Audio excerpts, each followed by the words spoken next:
साहिवाल से खबर शामिल करते हैं नुमाइंदा राना वहीद साहिवाल से। साहिवाल आर्ट्स कौंसिल के ज़रिए तमाम मौसीकी के ज़िले मुकाबले का इनेकाद हुआ। Director Sahiwal Saleem Qaiser, members board of management Sahiwal arts council Mohammad Hussain Manhas, Ali Waris Ansari और असिस्टेंट डायरेक्टर्स मोहम्मद वसीम अकरम और इलियास अकबर सगला ने भी तकरीब में शिरकत की। जनाहाल आर्ट्स कौंसिल साहिवाल में मुनक़िदा मुकाबलों में जजेस के फराज असमत नवाज, शाजिया मारवी और साहिद मुबारक ने सर अंजाम दिए, जबकि पहली पोजीशन अली रजा, दूसरी समीना बीबी और तीसरी पोजीशन फैजान ने हासिल की। पोजीशन हासिल करने वाले इन उम्मीदवारों में बिलतरतीब 20,000, 15,000 और 10,000 रुपए के इनामी चेक भी तकसीम किए गए।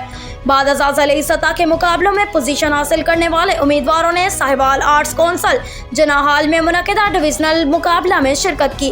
डिविजनल मुकाबला के मेहमानान खसूसी डिप्टी डायरेक्टर फन्नाज Punjab council of the arts Lahore Saqib Ali Raza थे। डिविजनल सतह पर पहली पोजीशन मोहम्मद जुनैद फ़खर, दूसरी पोजीशन अली रजा और तीसरी पोजीशन पर असद हयात ने हासिल करते हुए बिलतरतीब 40,000, 30,000 और 20,000 रुपए के इनामी चेक वसूल किए।